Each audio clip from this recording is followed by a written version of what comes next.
just want to welcome you all here. I'm Elizabeth McNamara, the editor of East Greenwich News, and I'm here in conjunction with East Greenwich News, putting this on with the East Greenwich Chamber of Commerce. Steve Lombardi is right there, and we really appreciate that partnership that we have gone with for the past few election cycles. It's been a terrific partnership. The Rotary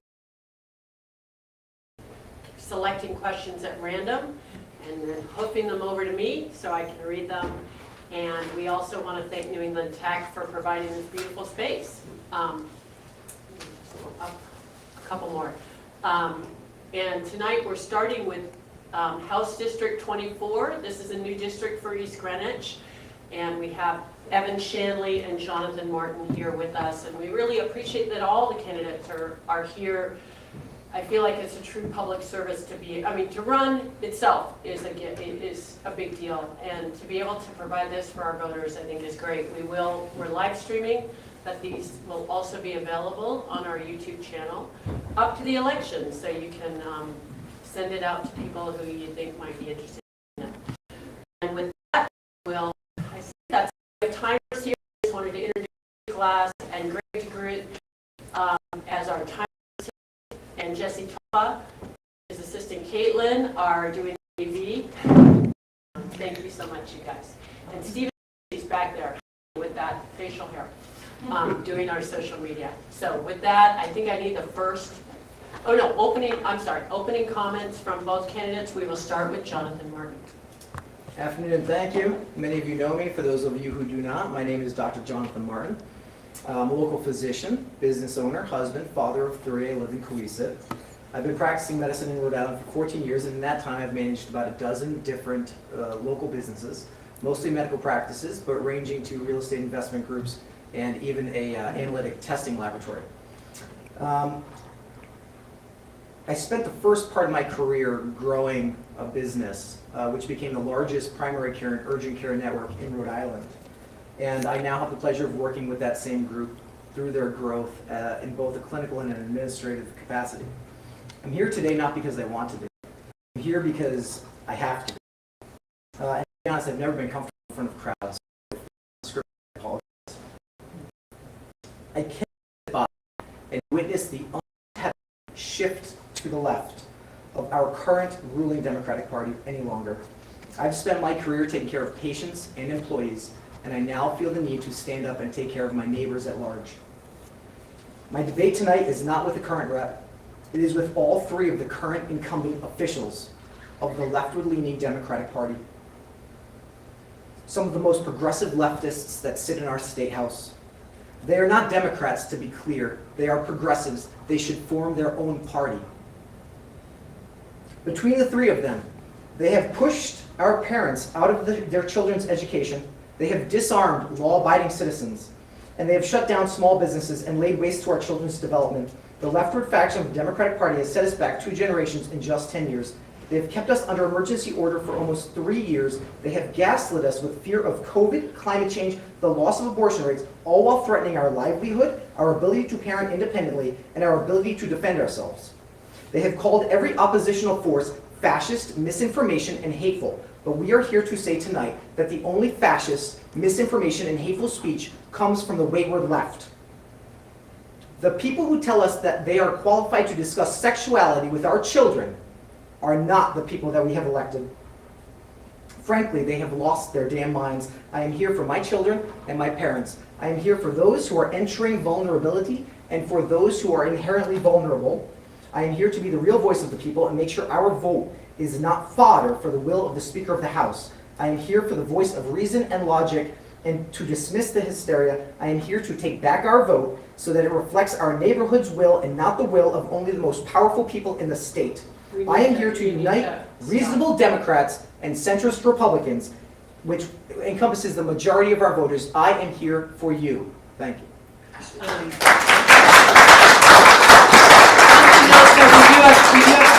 do have time limits of 2 minutes, and I'm really going to ask you to try to keep to them as much as possible. It's the fair thing to do. So thank you, and with that, Evan, you may proceed. Thank you, Elizabeth, and thank you to East Greenwich News and New England Tech and the Rotary Club for welcoming us here tonight and hosting this debate. And thank you to the hundreds of East Greenwich voters who have welcomed me to your doorsteps and in your kitchen over the past several months. My name is Evan Shanley. I live on Turtle Creek Drive in Cohasset with my wife Meredith and our 2 children, Maxwell, who's 5, and Lucy, who's 1. You may have met Maxwell or Lucy in the past few months as I paraded them around the district to give my wife a little bit of a break from the state rep lifestyle. Over the past few years, we've made major changes at the State House to improve lives for Rhode Islanders. We've eliminated the car tax once and for all. We eliminated the tax on veterans' pensions and increased the exemption for pensions to $20,000 for everyone else. We passed the Let Rhode Island Vote Act and took steps to clean up our voter rolls, strengthen election security, and make sure voting was convenient and safe for voters. We also passed my legislation allowing voters to vote in person at City Hall with a photo identification and place their ballot into an electoral machine in the 20 days before an election. We also passed my legislation requiring a bipartisan signature review team for all mail ballots so that voters can have confidence when they cast their ballot via mail that it will be counted and it will be accurate. We doubled the number of pre-kindergarten seats available statewide over the next 5 years. We're building 2 new high schools in Warwick with voter approval, and I'm prepared to do the same thing in East Greenwich, working with the town council and school committee. In 2019, I sponsored and we passed the Reproductive Privacy Act here in Rhode Island, so Rhode Islanders don't have to worry about Roe versus Wade being overturned. And finally, we passed a responsible budget that held the line on tax increases and rewarded those who worked for the duration of the pandemic with wage increases. There's more to be done, and I'm looking forward to tonight's forum to learn more. Thank you.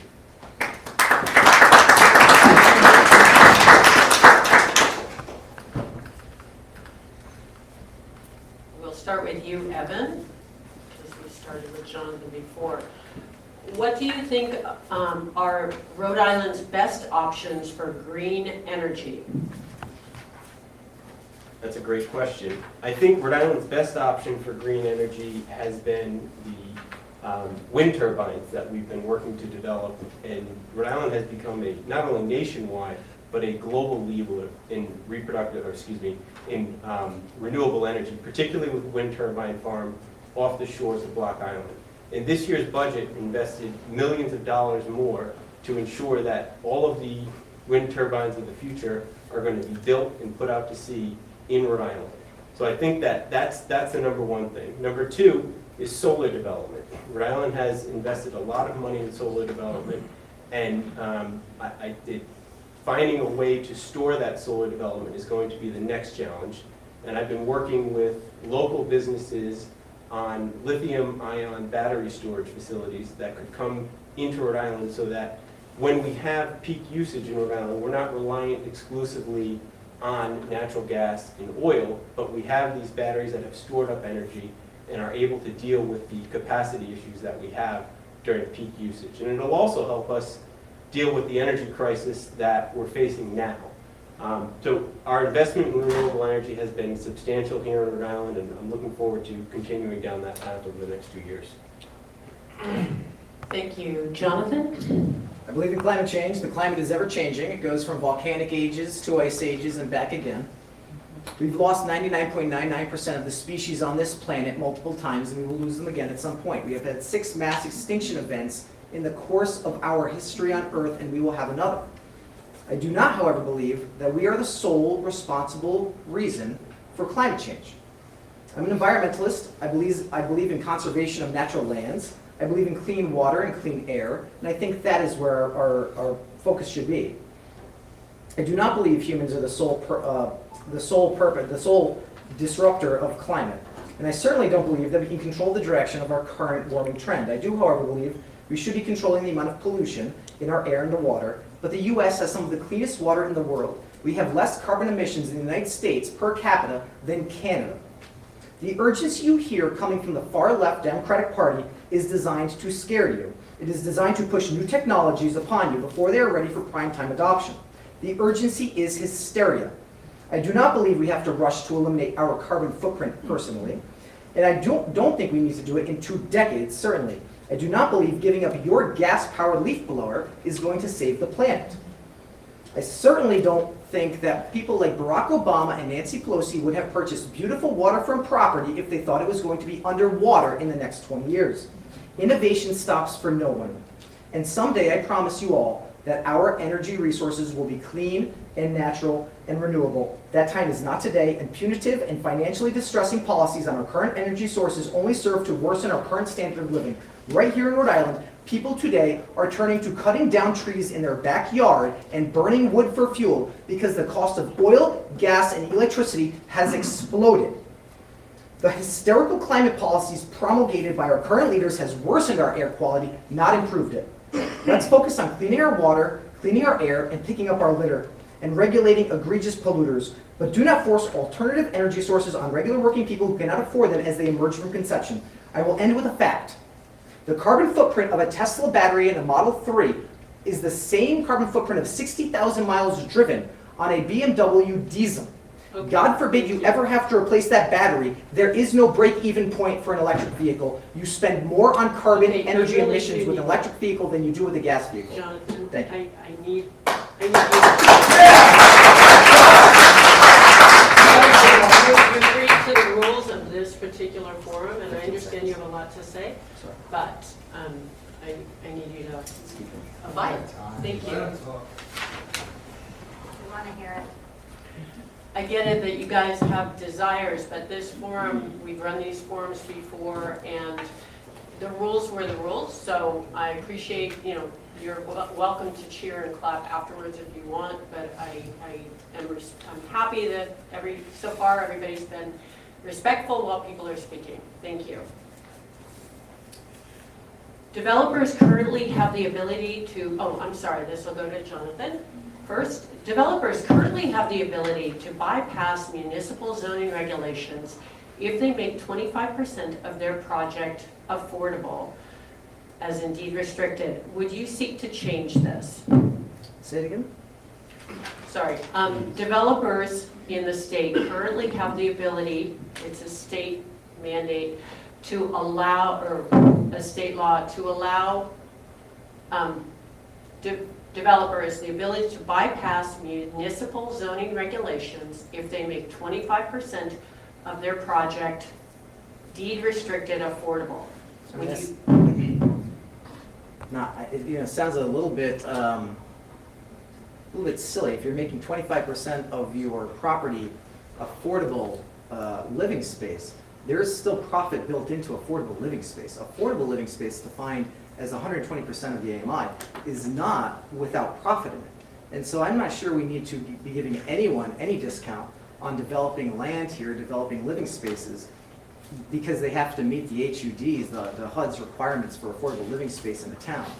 So no, I'm not sure I agree with this. I mean, unless there's some more detail you could provide that could sway me, but it doesn't seem like anyone should need a discount on an investment that they're making that is going to be profitable in the first place. Whether or not they have to abide by the 25% requirement in this area, I think that's perfectly fine.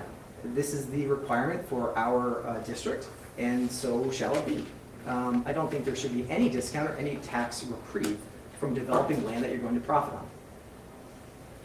Thank you. Evan? Thank you. In this year's budget, we made a $250 million investment in addressing the affordable housing crisis here in Rhode Island. Help is on the way. There's $100 million for developing affordable housing, $30 million for down payment assistance to help home buyers, $20 million to assist individuals and families experiencing homelessness, $25 million for the acquisition of properties to be redeveloped into affordable and supportive housing, and $15 million to increase shelter capacity. Rhode Island is taking action to address the housing crisis that we are facing.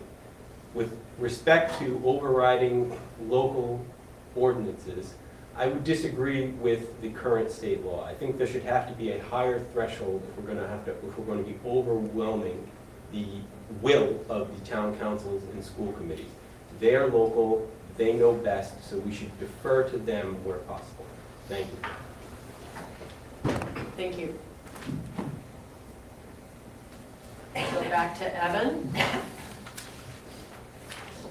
East Greenwich is just is one of just a handful of towns with a growing school population, but the 4% state cap on tax increases and school budget allocations, along with the relatively low level of state education aid East Greenwich receives, are putting the squeeze on the district's budget. What can the state do to help? That's an excellent question, and education has been an important issue for me since I was first elected. And as I mentioned earlier, Warwick is going to be building 2 new high schools, and I'm prepared to work with East Greenwich to do the same thing. Funding is a huge issue for East Greenwich. Warwick got $45 million last year, and East Greenwich got $4 million. It's a problem that needs to be addressed by looking at the funding formula again. Time and time again, East Greenwich seems to get, for lack of a better word, shafted when it comes to funding from the state. And particularly in this last year, when the governor's budget, proposed budget amount, and the final budget amount was $750,000 off, there's no way for the town to make up a deficit like that. So working with the town council and the school committee and other members of the delegation, we're able to claw back some of those funds. But that just addressed a small portion of the problem this year. Moving forward, we need to figure out a way to revise the funding formula so it's fair to communities like East Greenwich, and I'm committed to doing so. Thank you. Jonathan? Can you repeat the question? Yeah.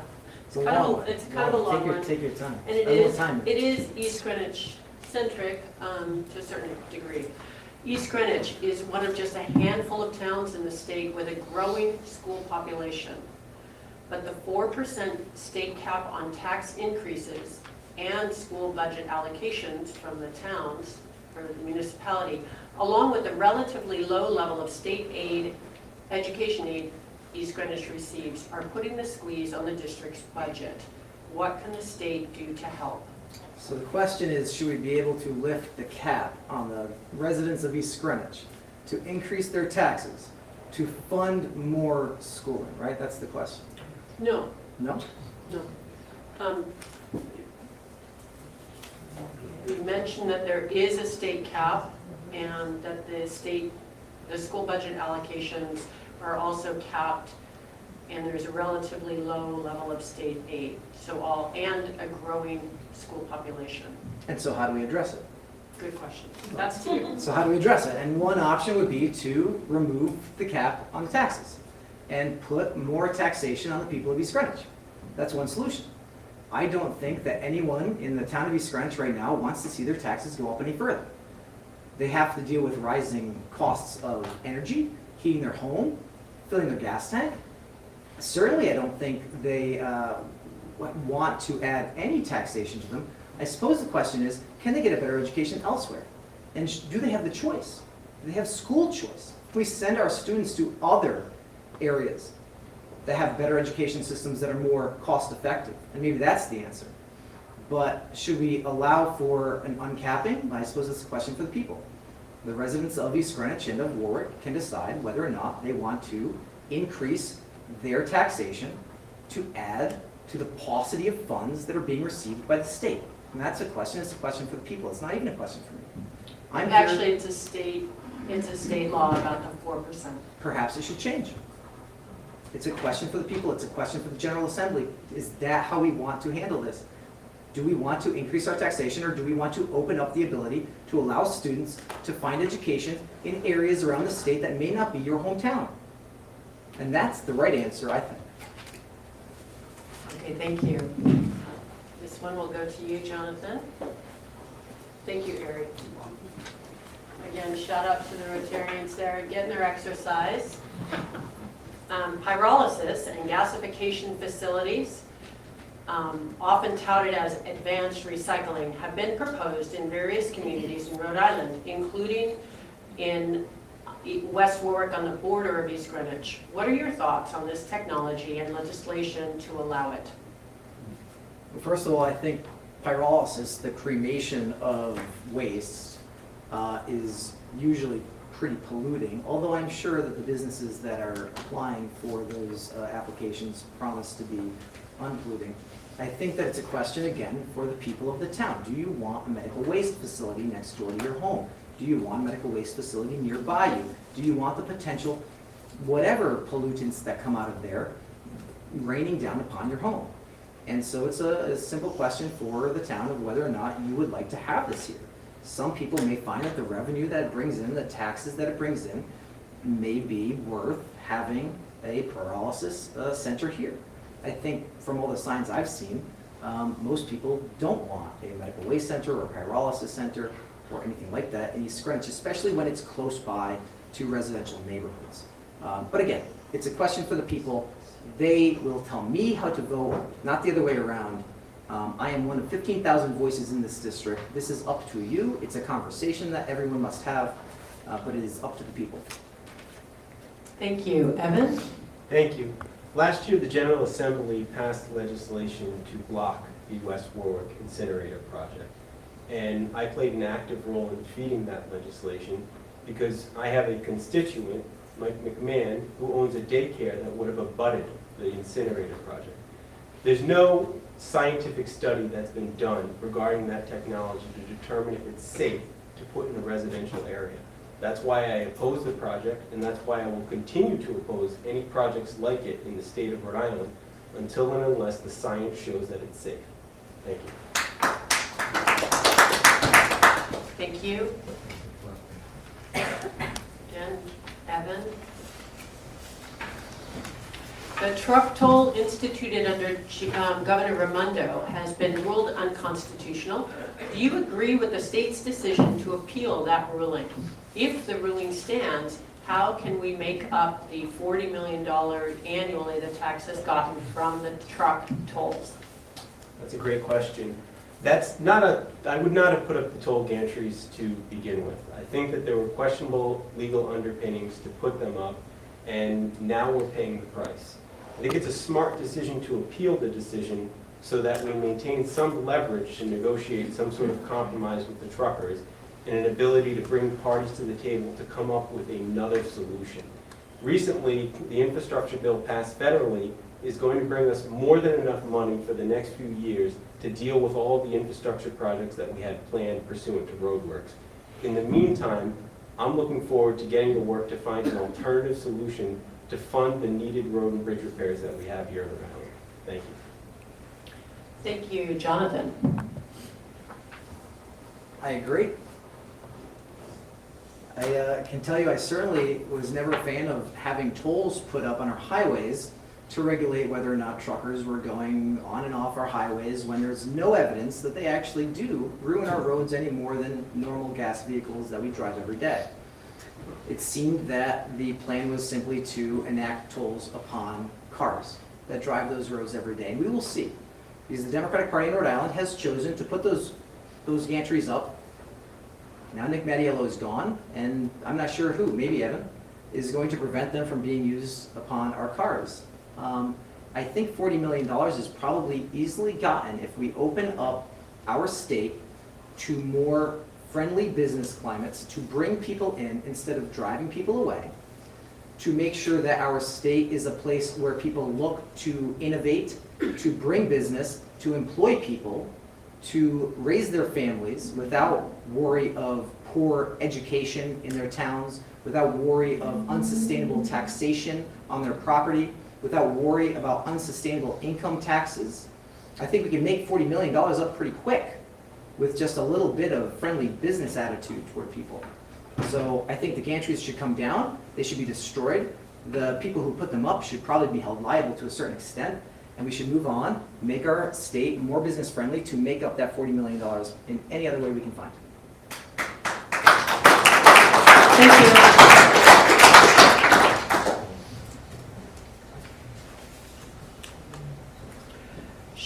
Sorry. We started with, so it's up to Jonathan again, sorry. This should be easy. Should public schools be permitted to continue to require vaccines, including measles and rubella, for students to be able to attend school? I'll play rock, paper, scissors. One time. Let me go first. Yeah, go ahead, you go first. Yes, I think that public schools should be able to require vaccines, but I also think that they should have a reasonable opt-out policy so that parents have the ability to make the best decision for their children. And I think the answer is as simple as that. Okay, Jonathan. Yeah, I'll tell you, I believe that our tried and true vaccination schedules are perfectly acceptable. Measles, mumps, rubella, varicella, polio have been around for decades, have been proven to be safe, and are part of the normal, natural, pediatric vaccination schedule. I don't think they need to change. I think the vaccines that we're all concerned about these days are those that are against mutating viruses, flu and COVID. Now, when I grew up, nobody gave me a flu vaccine. I wasn't even introduced to a flu vaccine until I entered medical school. It is a fact that when you vaccinate against a mutating virus, you put a selective pressure on it. And we may, in fact, with the new vaccination policies that we didn't discuss right now, but we should get into, are putting selective pressures on viruses to become worse than they were. And luckily, COVID has attenuated, and it's not much of a concern at this point. But just yesterday we learned that all of the get vaccinated now to save your friends, that the unvaccinated are dangerous, by a Pfizer executive at the EU Parliament told us yesterday that there was never any data to support that the COVID vaccines reduced the transmissibility of the virus. So the idea that get vaccinated for others, total misinformation. That's the misinformation. The lack of transparency from the drug makers and the continued proven misinformation fed to the American people by the media and certain government bodies and the disappearance of informed consent has damaged the trust between regular people and the public health officials that we trust. I do believe, however, that those that are at high risk should get vaccinated against COVID and the flu, but those who are not high risk should have the choice. But ultimately, it's your body, your choice. And no one is going to tell you whether or not you have to take a vaccine or not. No one is going to tell you whether or not you have to take a drug or not. And although I will recommend them to my patients when it is medically appropriate, you will damn well be sure that I won't be tying anyone down and taking their freedom of speech away from them, their freedom of discourse, or their freedom of their bodily autonomy from them to vaccinate them.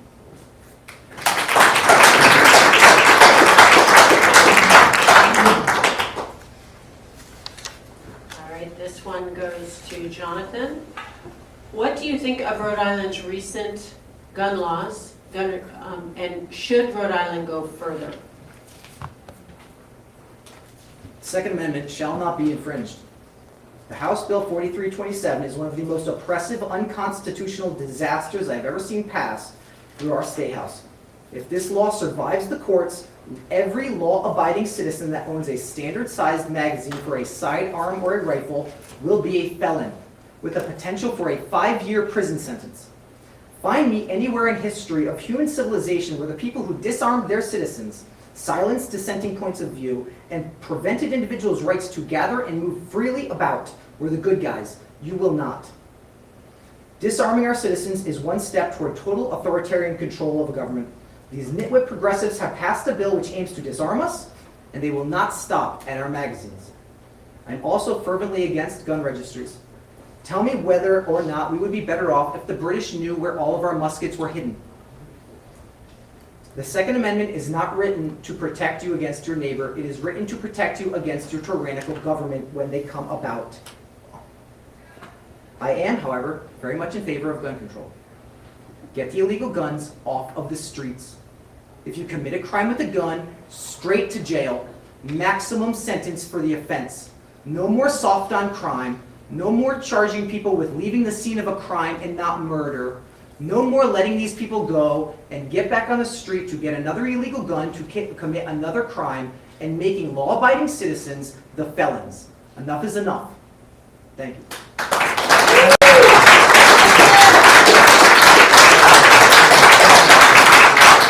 Evan? Thank you. As the son of a Warwick police officer, I grew up with guns in my home, and I respect the Second Amendment. I also think that the Second Amendment is not without limitations, and our Supreme Court has said as much. The legislation that we passed this year was reasonable. It wasn't perfect in my mind, but it was reasonable.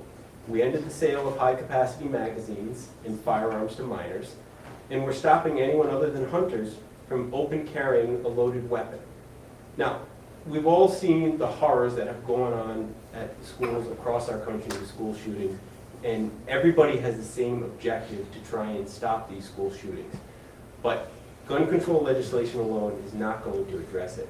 In this year's budget, we set aside $20 million to help with mental health treatment, because time and time again, we see with these shooters that there's mental health issues, and we need to divert resources as much as we possibly can to these schools, to school resource officers, to nurses, to therapists, to make sure that our children are getting the care and treatment that they need.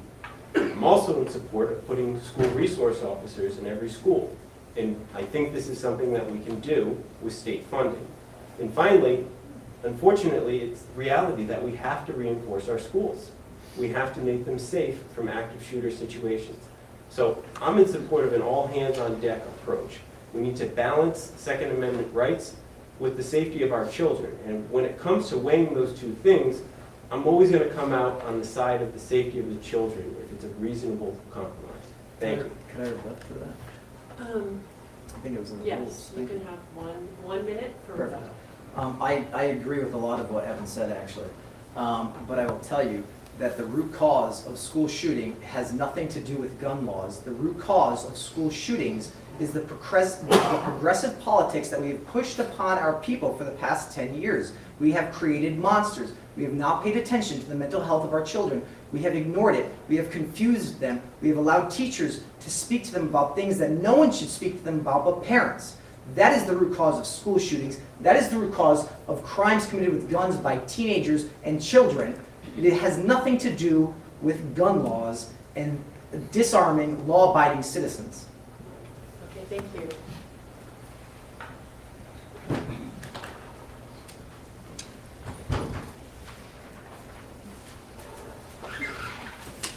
Evan, this is for you first. Rhode Island law bans residents from accessing abortion care through state insurance and Medicaid funding. Would you support legislation changing that? Yes, I don't think that there's any reason why poor people or people that work for the state should have different health care coverage than anyone else. Okay, thank you. Jonathan? You know, abortion is a touchy subject. It's one of the hardest subjects for us to wrap our collective heads around. It's a delicate subject. It requires discussion. It requires freedom of thought and freedom of discourse and respect of all viewpoints. As a physician, I can tell you this. I've met countless women who 20 years after an abortion regret their decision, but I have yet to meet a woman who would tell me that 20 years later she regretted not aborting her child. First, I'll tell you that I'm a firm supporter of contraception, and I believe it is important to instill in our adolescents a sense of personal responsibility when they begin to explore sexual activity. Unfortunately, not all situations provide for our best senses, and some, more tragic situations, when our freedoms and liberties are held from us, do not support consent. And in those situations which are tragic, abortion is a consideration. My personal views on abortion come from a libertarian point of view. Your body is your own. No one can tell you what to do with it. I believe women should have protection under the law to decide whether or not they should carry a child. I do not disagree with the Supreme Court's assertion that laws should be at the state level, as I cannot personally find protection for abortion in the Constitution without perhaps stretching the interpretation of the 14th Amendment. I'm also personally conflicted with the language in the Bill of Rights, which protects all life to all living beings. And as a physician, I can tell you that life begins at the fusion of sperm and egg, and from there is the dance from conception to senescence and eventually death. But I'm a firm believer in bodily autonomy and health privacy. No one can tell you what to do with your own body, and no one has the right to know what you've done with your body, whether it's abortion, vaccination, elective surgery. Your body is your own property. It is not the property of the government. They have no jurisdiction over your body. All of that being said, I personally believe there should be term limits on abortion after the point of viability. But as to the funding, there should be equal funding for abortion clinics as well as clinics which provide services to women to avoid abortion, to nurture them through their pregnancies, to bring that child to term and help that child make it to a family that wants to adopt them and wants to love them. Thank you. Thank you. Thank you, Perry.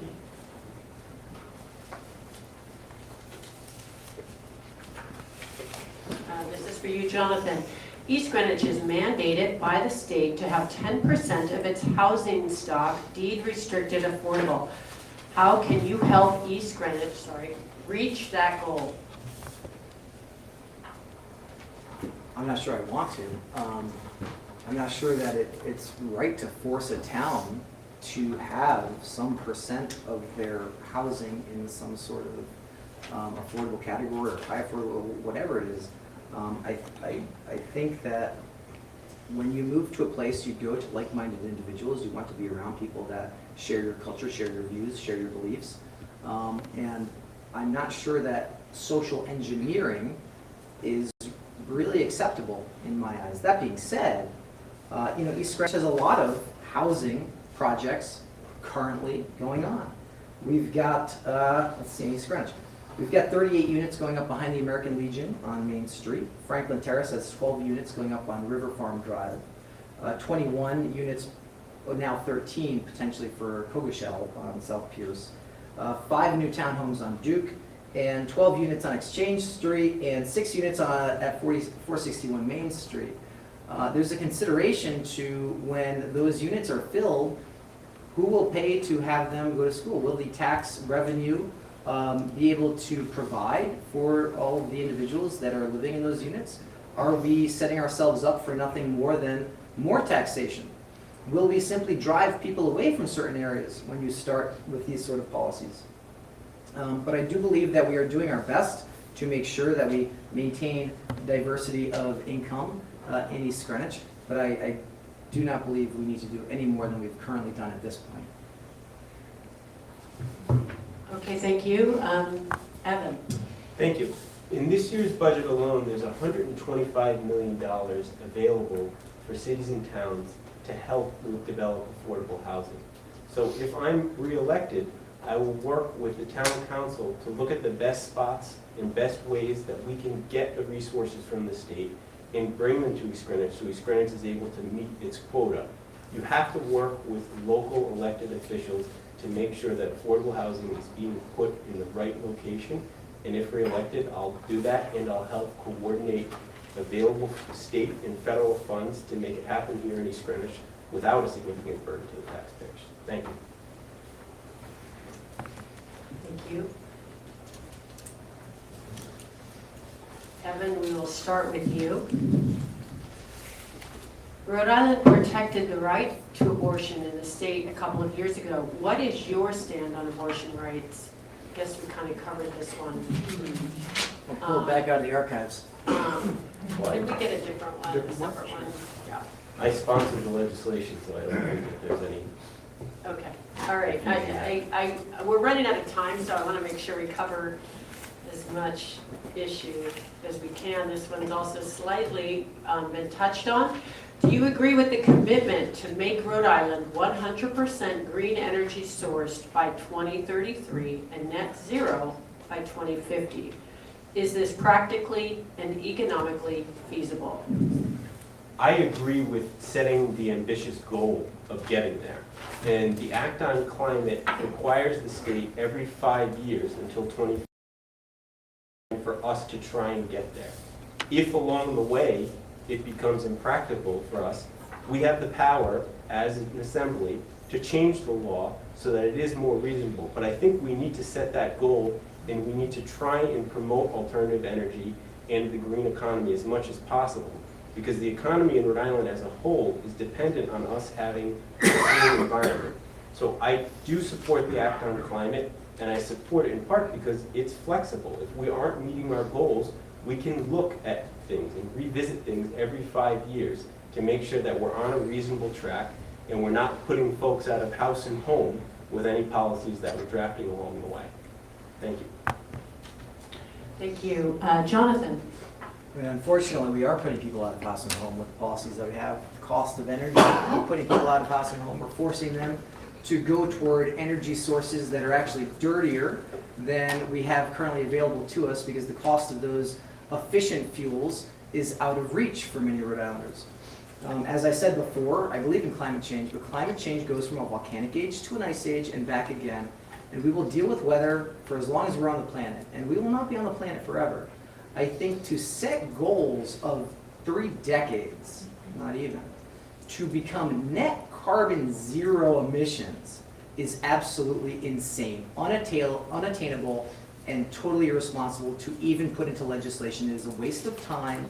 It is a waste of our reps' time, a waste of our time, and takes away from our ability to find other avenues to solve our climate problems, other avenues to solve our energy problems, and other avenues to make sure that life is affordable, people are warm, and people can work.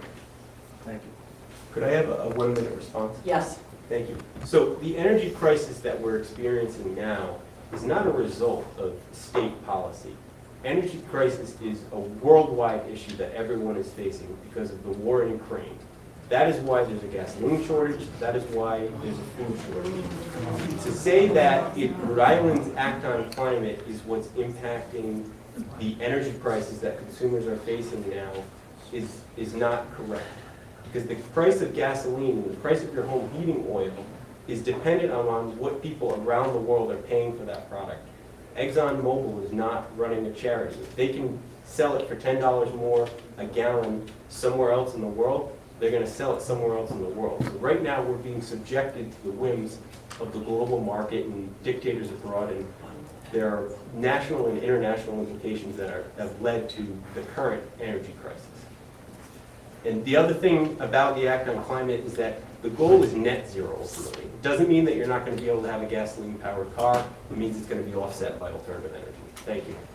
There are You know what, Jonathan, you can add 30 that to your, seconds. well, you can add that to your closing. 30 We have seconds? one- Could we I get have- 30 no, seconds on that? Just we one have quick time point? for Could I one get more one question? quick point in on here? Jonathan, Yeah. we have time for one more Gotta keep question. moving, folks. And you've got 2 minutes for your closing, so. It's closing time?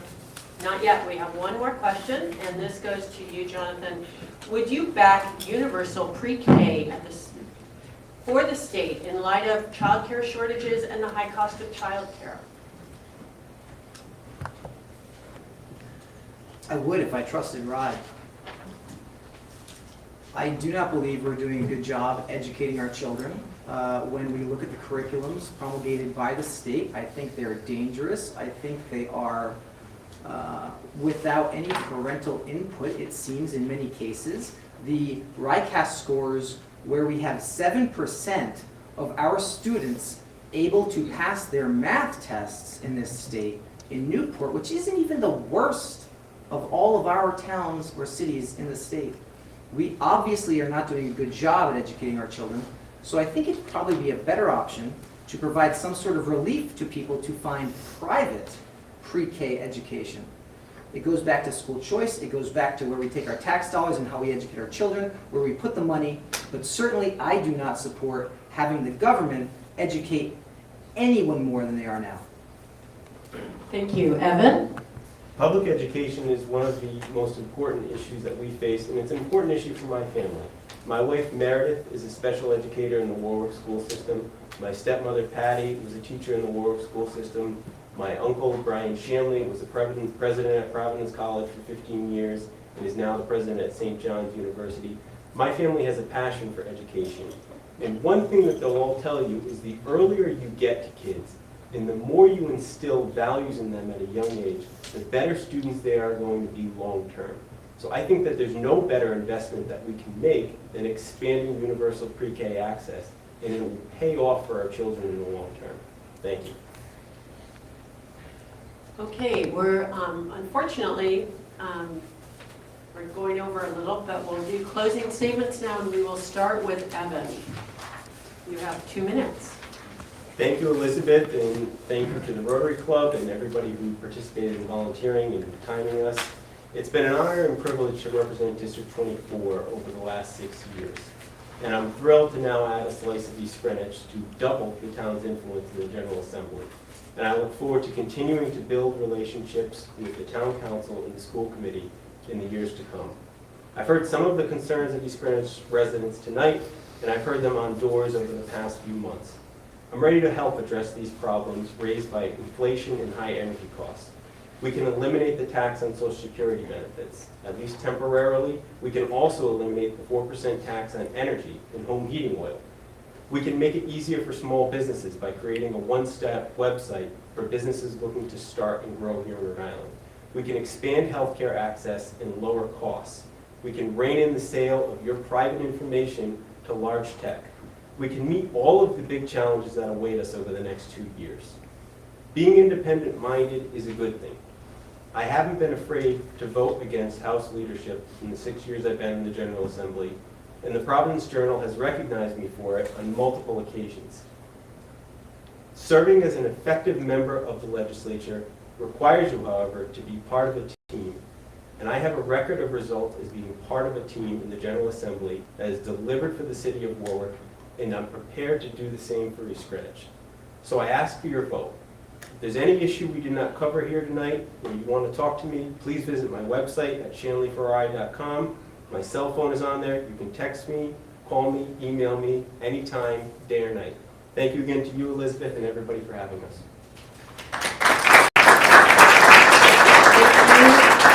Jonathan, now your closing statement. 99% of the time with the Speaker of the House. House Bill 5313 on May 22nd, no excuse mail-in voting. Remove the requirement for 2 witness signatures and a notary for mail-in ballots. The easiest way to cheat in an election, unmanned ballot boxes and no witnesses or notaries on their mail-in ballots. Go back to 1864 and look at the mail-in ballot fraud that tried to deny Abraham Lincoln his presidency. Thank you for the time tonight. I know I'm abrasive sometimes, but I want to assure you that I'm not standing here for myself or my own ego. I am standing here for all of us. If I'm elected to represent our district, I will provide direct representation without politicking. I will caucus with those reasonable individuals who want a better life for Rhode Islanders, both Democrats and Republicans. I will unite those who are sick and tired of the leftward shift of our Democratic Party and bring forth the values and ideals of Republicans that resonate within our communities. I will provide a constituent poll for all major legislation that requires my vote. I will provide you with my personal analysis, and I will ask you to provide me with your thoughts and your decisions. However that poll goes, so goes my vote. I promise to protect your voice from the bullying and the politicking that has defined Rhode Island's General Assembly for at least the past 10 years. I will stand up for children. I will stand up for parents, for the sick and the helpless, for the poor and the indigent. I will stand up for our neighbors with one goal in mind, a redirection of our state's priorities.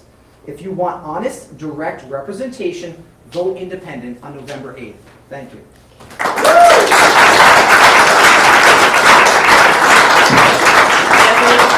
Jonathan, I really appreciate you taking part in this tonight. We will have a recess for about 10 minutes, and then we will queue up the Senate District 35 forum. Thank you.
Get started, so if you're planning to sit, please take a seat now.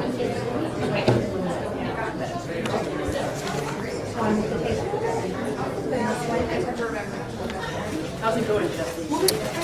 Is this going to be a different video? Turn? That helps.